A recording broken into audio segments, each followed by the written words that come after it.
ଶିବଲିଙ୍ଗର ସ୍ଥାପନା, ତାର ଲକ୍ଷଣ ଏବଂ ପୂଜା ବିଧିର ବର୍ଣ୍ଣନା ତଥା ଶିବପଦର ବାତିକାରକ ସତ୍କର୍ମର ବିବେଚନା। ଋଷିଗଣ କହିଲେ, ଏ ସୁତ, ଶିବଲିଙ୍ଗର ସ୍ଥାପନା କିପରି କରିବା ଉଚିତ, ତାର ଲକ୍ଷଣ କଣ ତଥା ତାହାର ପୂଜା କିପରି କରିବା ଉଚିତ, କେଉଁ ଦେଶ ବା ସମୟରେ ତାହାର ପୂଜା କରିବା ଉଚିତ ଏବଂ କେଉଁ ଦ୍ରବ୍ୟ ଦ୍ୱାରା ତାର ନିର୍ମାଣ ହେବା ଉଚିତ। ସୁତ କହିଲେ, ମହର୍ଷିଗଣ, ମୁଁ ଆପଣମାନଙ୍କ ପାଇଁ ଏହି ବିଷୟର ବର୍ଣ୍ଣନା କରୁଛି, ଧ୍ୟାନ ଦେଇ ଶୁଣନ୍ତୁ। ଅନୁକୂଳ ଓ ଶୁଭ ସମୟରେ କୌଣସି ପବିତ୍ର ତୀର୍ଥରେ ଅଥବା ନଦୀ ତଟରେ ନିଜ ରୁଚି ଅନୁସାରେ ଏପରି ଜାଗାରେ ଶିବଲିଙ୍ଗର ସ୍ଥାପନ କରିବା ଉଚିତ ଯେଉଁଠି ନିତ୍ୟ ପୂଜା ହୋଇପାରିବ। ପାର୍ଥିବ ଦ୍ରବ୍ୟରେ, ଜଳମୟ ଦ୍ରବ୍ୟରେ ଅଥବା ଧାତୁମୟ ପଦାର୍ଥରେ ନିଜ ରୁଚି ଅନୁସାରେ କଳ୍ପୋକ୍ତ ଲକ୍ଷଣ ଯୁକ୍ତ ଶିବଲିଙ୍ଗର ନିର୍ମାଣ କରି ତାହାର ପୂଜା କରିବା ଦ୍ୱାରା ଉପାସକଙ୍କୁ ସେହି ପୂଜାର ଫଳ ସମ୍ପୂର୍ଣ୍ଣ ପୂଜାର ଫଳ ପ୍ରାପ୍ତ ହୋଇଥାଏ। ସମ୍ପୂର୍ଣ୍ଣ ଶୁଭ ଲକ୍ଷଣ ଯୁକ୍ତ ଶିବଲିଙ୍ଗ ତତ୍କାଳ ପୂଜାର ଫଳଦାୟକ ହୋଇଥାଏ। ଯଦି ଜଳ ପ୍ରତିଷ୍ଠା କରିବାର ଅଛି ତାହେଲେ ସେଥିପାଇଁ ଛୋଟ ଶିବଲିଙ୍ଗ, ଯଦି ଅଚଳ ପ୍ରତିଷ୍ଠା କରିବାର ଅଛି ତାହେଲେ ସ୍ଥୂଳ ଶିବଲିଙ୍ଗ ଅର୍ଥାତ୍ ବଡ଼ ଶିବଲିଙ୍ଗକୁ ଶ୍ରେଷ୍ଠ ବୋଲି କୁହାଯାଇଛି। ଉତ୍ତମ ଲକ୍ଷଣ ଯୁକ୍ତ ପୀଠ ସହିତ ଶିବଲିଙ୍ଗର ସ୍ଥାପନ କରିବା ଉଚିତ। ଶିବଲିଙ୍ଗର ପୀଠ ମଣ୍ଡଳାକାର ଅର୍ଥାତ୍ ଗୋଲ, ଚାରିକୋଣ ଯୁକ୍ତ, ତ୍ରିକୋଣ ଅଥବା କଟାଙ୍ଗ ଆକାରର ଅର୍ଥାତ୍ ଉପର ଗୋଲ ତଥା ତଳ ଲମ୍ବା ହେବା ଉଚିତ। ଏପରି ଶିବଲିଙ୍ଗ ମହାଫଳଦାୟକ ହୋଇଥାଏ। ପ୍ରଥମେ ମାଟି, ପଥର ଆଦିର ଅଥବା ଲୌହ ଆଦିରେ ଶିବଲିଙ୍ଗ ନିର୍ମାଣ କରିବା ଉଚିତ। ଯେଉଁ ଦ୍ରବ୍ୟରେ ଶିବଲିଙ୍ଗର ନିର୍ମାଣ କରିବେ ତାହା ଦ୍ୱାରା ତାହାର ପୀଠ ବି ନିର୍ମାଣ କରିବା ଉଚିତ। ସେହି ସ୍ଥାନରେ ଅର୍ଥାତ୍ ଅଚଳ ପ୍ରତିଷ୍ଠା ଯୁକ୍ତ ଶିବଲିଙ୍ଗର ବିଶେଷ କଥା କୁହାଯାଇଛି। ଚର ଅର୍ଥାତ୍ ଚଳ ପ୍ରତିଷ୍ଠା ଯୁକ୍ତ ଶିବଲିଙ୍ଗ ବି ଲିଙ୍ଗ ଏବଂ ପୀଠ ସହିତ ସମାନ ହେବା ଉଚିତ, କିନ୍ତୁ ବାଣଲିଙ୍ଗ ପାଇଁ ଏପରି ନିୟମ ନାହିଁ। ଲିଙ୍ଗର ଲମ୍ବା ନିର୍ମାଣକର୍ତ୍ତାଙ୍କ 12 ଆଙ୍ଗୁଳି ବରାବର ହେବା ଉଚିତ। ଏପରି ହିଁ ଶିବଲିଙ୍ଗ ଉତ୍ତମ ବୋଲି କୁହାଯାଇଛି। ଏଥିରୁ କମ ଲମ୍ବା ଯୁକ୍ତ ଶିବଲିଙ୍ଗ କମ ଫଳ ପ୍ରଦାନ କରିଥାଏ। ଅଧିକ ହେବାର କୌଣସି ଦୋଷ ନାହିଁ। ଚର ଲିଙ୍ଗରେ ବି ସେପରି ହିଁ ନିୟମ ଅଛି। ତାହାର ଲମ୍ବା କମ ସେ କମ ଅତି ବେଶୀରେ କର୍ତ୍ତାର 1 ଆଙ୍ଗୁଳି ସମାନ ହେବା ଉଚିତ। ପ୍ରଥମେ ଶିଳ୍ପଶାସ୍ତ୍ର ଅନୁସାରେ ଏକ ବିମାନ ବା ଦେବାଳୟ ନିର୍ମାଣ କରନ୍ତୁ। ଯେଉଁ ଦେବଗଣଙ୍କ ମୂର୍ତ୍ତିରେ ସଂଯୁକ୍ତ ଥିବ, ତାହାର ଗର୍ଭଗୃହ ବହୁତ ସୁନ୍ଦର, ସୁଦୃଢ଼ ଏବଂ ଦର୍ପଣ ସମାନ ସ୍ୱଚ୍ଛ ଥିବ। ଏପରି 9 ପ୍ରକାର ରତ୍ନରେ ବିଭୂଷିତ କରାଯାଇଥିବ। ସେଥିରେ ପୂର୍ବ ଓ ପଶ୍ଚିମ ଦିଗରେ 2ଟି ମୁଖ୍ୟ ଦ୍ୱାର ଥିବେ। ଯେଉଁଠି ଶିବଲିଙ୍ଗର ସ୍ଥାପନ କରିବାର ଥିବ, ସେହି ସ୍ଥାନରେ ଗର୍ତ୍ତରେ ନୀଳମ, ଲାଲ ରତ୍ନ, ବୈଦୁର୍ଯ୍ୟ, ଶ୍ୟାମ ରତ୍ନ, ମରକତମଣି, ମୋତି, ମାଣିକ୍ୟ, ଗୋମଦ ତଥା ହୀରା ଏ 9 ରତ୍ନକୁ ତଥା ଅନ୍ୟ ମହତ୍ତ୍ୱପୂର୍ଣ୍ଣ ଦ୍ରବ୍ୟକୁ ବୈଦିକ ମନ୍ତ୍ର ସହିତ ସ୍ଥାପନ କରିବେ। ସଦ୍ୟଜାତ ଆଦି 5 ବୈଦିକ ମନ୍ତ୍ର ଦ୍ୱାରା ଶିବଲିଙ୍ଗର 5ଟି ସ୍ଥାନରେ କ୍ରମଶଃ ପୂଜା କରି ଅଗ୍ନିର ହବିଷ୍ୟରେ ଆହୁତି ଦେବେ ତଥା ପରିବାର ସହିତ ମୋର ପୂଜା କରି ଗୁରୁ ସ୍ୱରୂପ ଆଚାର୍ଯ୍ୟଙ୍କୁ ଧନ ତଥା ଭାଇ ବନ୍ଧୁମାନଙ୍କ ଅଭିଳାଷିତ ବସ୍ତୁ ଦ୍ୱାରା ସନ୍ତୁଷ୍ଟ କରିବେ।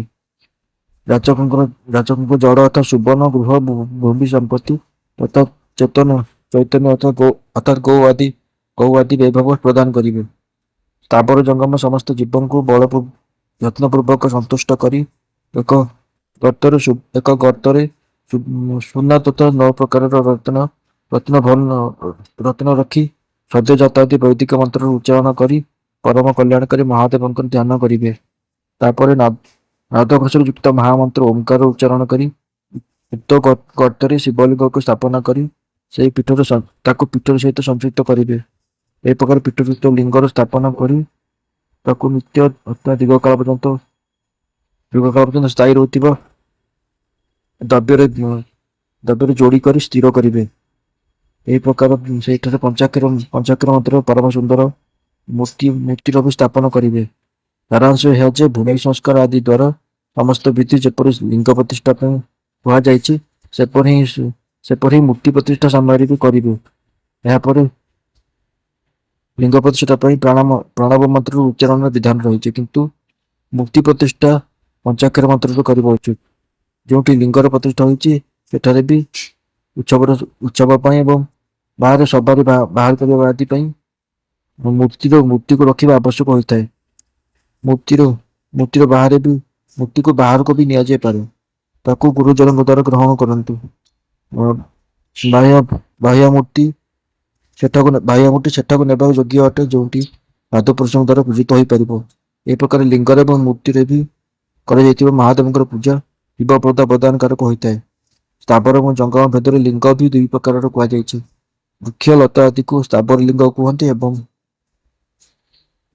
କୃମି କୀଟ ଆଦିକୁ ଜଙ୍ଗମ ଲିଙ୍ଗ।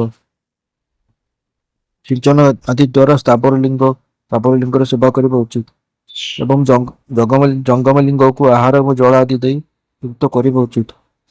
ସେହି ସ୍ଥାବର ଜଙ୍ଗମ ଜୀବକୁ ସୁଖ ଦେବା ଦ୍ୱାରା ଭଗବାନ ଶିବଙ୍କ ପୂଜା ହୋଇଯାଇଥାଏ ଏପରି ବିଦ୍ୱାନ ପୁରୁଷମାନେ କହିଥାନ୍ତି। ଏ ପ୍ରକାର ଚରାଚର ଜୀବଙ୍କୁ ହିଁ ଭଗବାନ ଶଙ୍କରଙ୍କର ସ୍ୱରୂପ ବୋଲି ମାନି ତାଙ୍କର ପୂଜା କରିବା ଉଚିତ।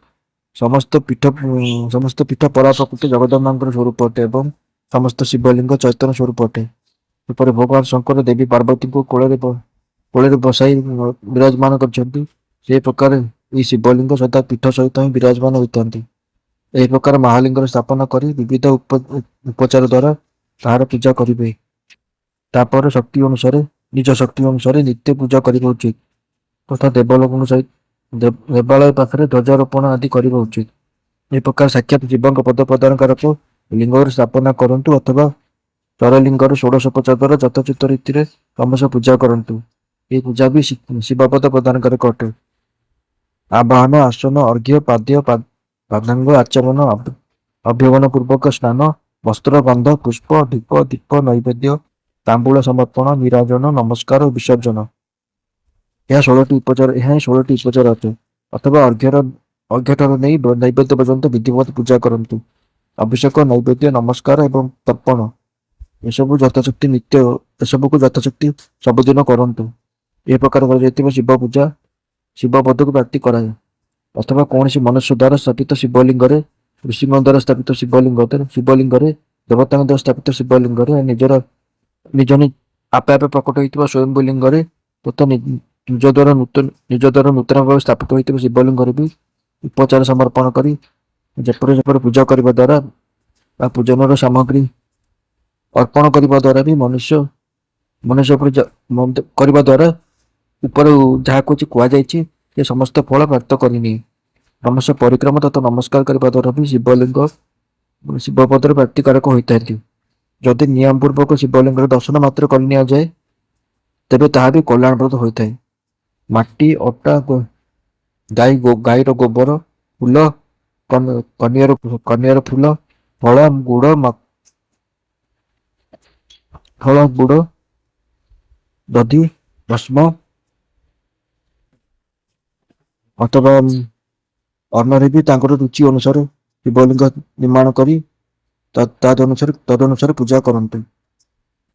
କିଛି ଲୋକ ହାତର ଆଙ୍ଗୁଠି ଆଦିରେ ବି ପୂଜା କରିବାକୁ କଥା କୁହନ୍ତି। ଲିଙ୍ଗର ନିର୍ମାଣ କେଉଁଠି ବି କରିବା ପାଇଁ ନିଷେଧ କରାଯାଇଛି।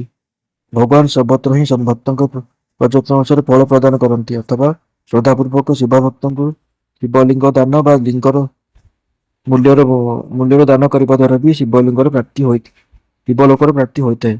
ଅଥବା ପ୍ରତିଦିନ 10,000 ପ୍ରଣାମ ମନ୍ତ୍ର ଜପ କରିବା ଦ୍ୱାରା ଅଥବା ଦୁଇ ସନ୍ଧ୍ୟା ସମୟରେ 1,000 ପ୍ରଣବର ଜପ କରିବା ଦ୍ୱାରା ଏହା ଶିବ ପଦକୁ ପ୍ରାପ୍ତି କରାଇଥାଏ। ଏପରି ଭାବରେ ଏହାକୁ ବୁଝିବା ଉଚିତ। ଜପ କାଳରେ ମକାରାନ୍ତ ପ୍ରଣବର ଉଚ୍ଚାରଣ ମନର ଶୁଦ୍ଧିକାରକ ଅଟେ। ସମାଧିରେ ମାନସିକ ଜପର ବିଧାନ ଅଛି ତଥା ଅନ୍ୟ ସମୟରେ ଉପାଂଶୁ ଜପ ହିଁ କରିବା ଉଚିତ। ନାଦ ଓ ବିନ୍ଦୁରେ ଯୁକ୍ତ ଓଙ୍କାର ଉଚ୍ଚାରଣକୁ ବିଦ୍ୱାନ ପୁରୁଷ ସମାନ ପ୍ରଣବ କହନ୍ତି। ଯଦି ପ୍ରତିଦିନ ଆଦରପୂର୍ବକ 10,000 ପଞ୍ଚାକ୍ଷର ମନ୍ତ୍ର ଜପ କରାଯିବ ଅଥବା 3 ସନ୍ଧ୍ୟା ସମୟରେ 1,000 ଜପ କରାଯିବ ତ ତାହା ବି ଶିବପଦ ପ୍ରାପ୍ତିକାରକ ହୋଇଥାଏ। ବ୍ରାହ୍ମଣଙ୍କ ପାଇଁ ଆଦିରୁ ନେଇ ପ୍ରାଣଯୁକ୍ତ ପଞ୍ଚାକ୍ଷର ମନ୍ତ୍ର ଅଥବା ବ୍ରାହ୍ମଣଙ୍କ ପାଇଁ ପ୍ରଥମରୁ ହିଁ ପ୍ରଣବର ଯୁକ୍ତ ପଞ୍ଚାକ୍ଷର ମନ୍ତ୍ରକୁ ଶ୍ରେଷ୍ଠ ବୋଲି କୁହାଯାଉଛି। ଫଳ ପ୍ରାପ୍ତି ପାଇଁ ଦୀକ୍ଷା ପୂର୍ବକ ଗୁରୁଙ୍କ ଠାରୁ ମନ୍ତ୍ର ଗ୍ରହଣ କରିବା ଉଚିତ। କଳସରେ କରାଯାଇଥିବା ସ୍ନାନ, ମନ୍ତ୍ରର ଦୀକ୍ଷା, ମାତୃକାମାନଙ୍କ ନ୍ୟାସ, ସତ୍ୟରେ ପବିତ୍ର ଅନ୍ତଃକରଣଯୁକ୍ତ ବ୍ରାହ୍ମଣ ତଥା ଜ୍ଞାନୀ ଗୁରୁ, ଏ ସମସ୍ତଙ୍କୁ ଉତ୍ତମ ବୋଲି କୁହାଯାଇଛି। ଦ୍ୱିଜମାନଙ୍କ ପାଇଁ ନମ ଶିବାୟର ଉଚ୍ଚାରଣର ବିଧାନ ରହିଛି। ଦ୍ୱିଜତରମାନଙ୍କ ପାଇଁ ଶେଷରେ ନମ ପଦର ପ୍ରୟୋଗର ବିଧାନ ଅଛି, ଅର୍ଥାତ୍ ସେମାନେ ଶିବାୟ ନମ ଏହି ମନ୍ତ୍ରର ଉଚ୍ଚାରଣ କରିବେ। ସ୍ତ୍ରୀମାନଙ୍କ ପାଇଁ ବି କେଉଁଠି କେଉଁଠି ବିଧିପୂର୍ବକ ଶେଷରେ ନମ ଯୋଡ଼ି କରି ଉଚ୍ଚାରଣର ବିଧାନ ଅଛି, ଅର୍ଥାତ୍ କୌଣସି ଋଷି ବ୍ରାହ୍ମଣଙ୍କ ସ୍ତ୍ରୀମାନଙ୍କ ପାଇଁ ନମ ପୂର୍ବକ ଶିବାୟ ଜପର ଅନୁମତି ଦେଇଛନ୍ତି, ଅର୍ଥାତ୍ ନମ ଶିବାୟର ଜପ କରିବେ। ପଞ୍ଚାକ୍ଷର ମନ୍ତ୍ରର 5 ଜପ କରିବା ପରେ ପଢୁଥିବା ମନୁଷ୍ୟ ଭଗବାନ ସଦାଶିବଙ୍କ ସମାନ ହୋଇଯାଏ।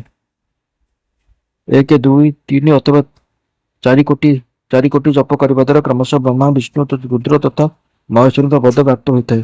ଅଥବା ମନ୍ତ୍ରରେ ଯେତେ ଅକ୍ଷର ଅଛି ତାହାର ପୃଥକ ପୃଥକ 1,00,000 ଜପ କରନ୍ତୁ, ଅଥବା ସମସ୍ତ ଅକ୍ଷରକୁ ଏକ ସହିତ ହିଁ ଯେତେ ଅକ୍ଷର ଅଛି ତାହାର ଲକ୍ଷେ ଜପ କରନ୍ତୁ। ଏହି ପ୍ରକାର ଜପକୁ ଶିବପଦର ପ୍ରାପ୍ତିକାରକ ବୋଲି କୁହାଯାଇଛି। ଯଦି 1,000 ଦିନରେ ପ୍ରତିଦିନ 1,000 ଜପର କ୍ରମରେ ପଞ୍ଚାକ୍ଷର ମନ୍ତ୍ରର 10,00,000 ଜପ ପୁରା କରି ନିଆଯାଏ ତେବେ ଏବଂ ପ୍ରତିଦିନ ବ୍ରାହ୍ମଣ ଭୋଜନ କରାଇ ଦିଆଯାଏ, ତେବେ ସେହି ମନ୍ତ୍ରର ଅଭିଷ୍ଟ କାର୍ଯ୍ୟରେ ସିଦ୍ଧି ହୋଇଥାଏ। ବ୍ରାହ୍ମଣମାନଙ୍କୁ ଉଚିତ କି ସେମାନେ ପ୍ରତିଦିନ ପ୍ରାତଃକାଳ 1,008 ବାର ଗାୟତ୍ରୀଙ୍କ ଜପ କରନ୍ତୁ। ଏପରି କରିବା ଦ୍ୱାରା ଗାୟତ୍ରୀ କ୍ରମଶଃ ଶିବପଦ ପ୍ରାପ୍ତିକାରକ ହୋଇଥାନ୍ତି। ବେଦମନ୍ତ୍ର ଏବଂ ବୈଦିକ ସୂକ୍ତରେ ବି ନିୟମପୂର୍ବକ ଜପ କରିବା ଉଚିତ। ଏକାକ୍ଷର ମନ୍ତ୍ର 10,000, ଦଶାନ୍ନ ମନ୍ତ୍ର 1,000, 100ରୁ କମ୍ ଅକ୍ଷରଯୁକ୍ତ ମନ୍ତ୍ର 100 ଏବଂ ତାଠାରୁ ଅଧିକ ଅକ୍ଷରଯୁକ୍ତ ମନ୍ତ୍ର ଯଥାଶକ୍ତି 1ରୁ ଅଧିକ ବାର ଜପିବା ଉଚିତ। ବେଦପାରାୟଣ ବ୍ରାହ୍ମଣ ବି ବେଦପାରାୟଣ ମଧ୍ୟ ଶିବପଦକୁ ପ୍ରଦାନ କରାଇଥାଏ। ଅନ୍ୟାନ୍ୟ ଯେଉଁ ମନ୍ତ୍ର ଅଛନ୍ତି ତାହାର ବି ଯେତେ ଅକ୍ଷର ଅଛି ସେତିକି ଲକ୍ଷ୍ୟ ଜପ କରିବା ଉଚିତ। ଏକାକ୍ଷର ମନ୍ତ୍ରକୁ ସେହି ପ୍ରକାର କୋଟି ସଂଖ୍ୟାରେ ଜପ କରିବା ଉଚିତ। ଅଧିକ ଅକ୍ଷରଯୁକ୍ତ ମନ୍ତ୍ର 1000 ସଂଖ୍ୟାରେ ଭକ୍ତିପୂର୍ବକ ଜପ କରିବା ଉଚିତ। ଏହି ପ୍ରକାର ଯିଏ ଯଥାଶକ୍ତି ଜପ କରେ ସେ କ୍ରମଶଃ ଶିବପଦକୁ ପ୍ରାପ୍ତ କରିନିଏ। ନିଜ ରୁଚି ଅନୁସାରେ କୌଣସି ଏକ ମନ୍ତ୍ରକୁ ଗ୍ରହଣ କରି ମୃତ୍ୟୁ ପର୍ଯ୍ୟନ୍ତ ପ୍ରତିଦିନ ତାର ଜପ କରିବା ଉଚିତ, ଅଥବା ଓମ୍ ଏହି ମନ୍ତ୍ରକୁ ପ୍ରତିଦିନ 1,000 ଜପ କରିବା ଉଚିତ। ଏପରି କରିବା ଦ୍ୱାରା ଭଗବାନ ଶିବଙ୍କ ଆଜ୍ଞାରେ ସମ୍ପୂର୍ଣ୍ଣ ମନୋରଥର ସିଦ୍ଧି ହୋଇଥାଏ। ଯେଉଁ ମନୁଷ୍ୟ ଭଗବାନ ଶିବଙ୍କ ପାଇଁ ବଗିଚା ବା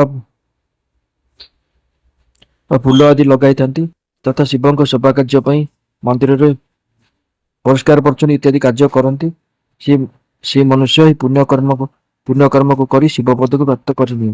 ଭଗବାନ ଶିବଙ୍କର ଯେଉଁ କାଶୀ ଆଦି କ୍ଷେତ୍ର ଅଛନ୍ତି ସେଠାରେ ଭକ୍ତିପୂର୍ବକ ନିତ୍ୟ ନିବାସ କରନ୍ତୁ। ସେ ଜଡ଼ ଚେତନ ସମସ୍ତଙ୍କର ଭୋଗ ମୁଖ୍ୟଦାୟକ ହୋଇଥାଏ। ଅତଃ ବିଦ୍ୱାନ ପୁରୁଷମାନେ ଭଗବାନ ଶିବଙ୍କ କ୍ଷେତ୍ରରେ ମୃତ୍ୟୁ ପର୍ଯ୍ୟନ୍ତ ନିବାସ କରିବା ଉଚିତ। ମନୁଷ୍ୟ ଦ୍ୱାରା ସ୍ଥାପିତ ଶିବଲିଙ୍ଗ ଚାରିଆଡ଼କୁ ପ୍ରଯତ୍ନପୂର୍ବକ ମନୁଷ୍ୟ ଦ୍ୱାରା ସ୍ଥାପିତ ଶିବଲିଙ୍ଗର ଚାରିଆଡ଼କୁ ସମଗ୍ର କ୍ଷେତ୍ରକୁ ବି ପୁଣ୍ୟକ୍ଷେତ୍ର ବୋଲି କୁହାଯାଇଛି, ତଥା ଋଷିଙ୍କ ଦ୍ୱାରା ସ୍ଥାପିତ ଶିବଲିଙ୍ଗକୁ ବି ସମଗ୍ର ଭାବରେ ପୁଣ୍ୟକ୍ଷେତ୍ର ବୋଲି କୁହାଯାଇଛି। ଏ ପ୍ରକାର ଦେବତାଙ୍କ ଦ୍ୱାରା ସ୍ଥାପିତ ଶିବଲିଙ୍ଗକୁ ସମଗ୍ର ଭାବରେ ପୁଣ୍ୟକ୍ଷେତ୍ର ବୋଲି ବୁଝିବା ଉଚିତ। ସ୍ୱୟଂଭୂ ସମଗ୍ର ଭାବରେ ଧନୁଷତା 4 ହାତ ପର୍ଯ୍ୟନ୍ତ ପୁଣ୍ୟକ୍ଷେତ୍ର ବୋଲି କୁହାଯାଇଛି। ପୁଣ୍ୟକ୍ଷେତ୍ରରେ ସ୍ଥିତ ବଗିଚା, କୂଅ ତଥା ପୋଖରୀ ଆଦିକୁ ଶିବ ଗଙ୍ଗା ବୋଲି ବୁଝିବା ଉଚିତ। ଭଗବାନ ଶିବଙ୍କର ହିଁ ବଚନ। ଏଠାରେ ସ୍ନାନ ଦାନ ଜପ କରି ମନୁଷ୍ୟ ଭଗବାନ ଶିବଙ୍କୁ ପ୍ରାପ୍ତ କରିନିଏ। ଅତଃ ମୃତ୍ୟୁ ପର୍ଯ୍ୟନ୍ତ ଶିବଙ୍କ କ୍ଷେତ୍ରକୁ ଆଶ୍ରୟ କରିବା ଉଚିତ। ଯିଏ ଶିବଙ୍କ କ୍ଷେତ୍ରରେ ନିଜର କୌଣସି ମୃତକ ମାନଙ୍କର ଦାହ ଦଶାହ ମାସିକ ଶ୍ରାଦ୍ଧ ସପିଣ୍ଡୀକରଣ ଅଥବା ବାର୍ଷିକ ଶ୍ରାଦ୍ଧ କରେ, ଅଥବା କୌଣସି ବି ଶିବ କ୍ଷେତ୍ରରେ ନିଜର ପିତରମାନଙ୍କୁ ପିଣ୍ଡଦାନ କରେ, ସେ ତତ୍କାଳ ସବୁ ପାପରୁ ମୁକ୍ତ ହୋଇଯାଏ ଏବଂ ଅନ୍ତରେ ଶିବପଦକୁ ପ୍ରାପ୍ତ କରେ। ଅଥବା ଶିବଙ୍କ କ୍ଷେତ୍ରରେ 7, 5, 3 ଗୋଟିଏ ରାତ୍ରି ନିବାସ କରନ୍ତୁ। ଏପରି କରିବା ଦ୍ୱାରା କ୍ରମଶଃ ଶିବପଦରେ ପ୍ରାପ୍ତି ହୋଇଥାଏ। ଜଗତରେ ନିଜ ନିଜ ବର୍ଣ୍ଣ ଅନୁସାରେ ସଦାଚାରର ପାଳନ କରିବା ଦ୍ୱାରା ବି ମନୁଷ୍ୟ ଶିବ ପଦକୁ ପ୍ରାପ୍ତ କରିନିଏ। ବର୍ଣ୍ଣାନୁକୂଳ ଆଚରଣ ଦ୍ୱାରା ତଥା ଭକ୍ତି ଭାବରେ ସେ ନିଜ ସତ୍କର୍ମର ଅତିଶୟ ଫଳ ପ୍ରାପ୍ତ କରେ। କାମନା ପୂର୍ବକ କରାଯାଇଥିବା ନିଜ କର୍ମର ଅଭିଷ୍ଟ ଫଳ ଶୀଘ୍ର ପ୍ରାପ୍ତ କରିନିଏ। ନିଷ୍କାମ ଭାବରେ କରାଯାଇଥିବା ସମସ୍ତ କର୍ମ ସାକ୍ଷାତ ଶିବ ପଦରେ ପ୍ରାପ୍ତି କାରକ ହୋଇଥାନ୍ତି। ଦିନଟି ଦିନରେ ତିନୋଟି ବିଭାଗ ଅଛି, ଯଥା ପ୍ରାତଃ, ମଧ୍ୟାହ୍ନ ଏବଂ ସାୟାହ୍ନ। এই ତିନି କାଳରେ କ୍ରମଶଃ ଏକ ଏକ ପ୍ରକାରର କର୍ମର ସମ୍ପାଦନ କରାଯାଏ। ପ୍ରାତଃ କାଳରେ ଶାସ୍ତ୍ର ବିହିତ ନିତ୍ୟକର୍ମ ଅନୁଷ୍ଠାନ କରିବା ଉଚିତ। ମଧ୍ୟାହ୍ନ କାଳରେ ସକାମ କର୍ମ ପାଇଁ ମଧ୍ୟାହ୍ନ କାଳ ସକାମ କର୍ମ ପାଇଁ ଉପଯୋଗୀ ଅଟେ ତଥା ସାୟଂକାଳ ଶାନ୍ତି କର୍ମ ପାଇଁ ଉପଯୁକ୍ତ ଅଟେ, ଏପରି ଜାଣିବା ଉଚିତ। ଏହି ପ୍ରକାର ରାତ୍ରିରେ ବି ସମୟର ବିଭାଜନ କରାଯାଇଛି।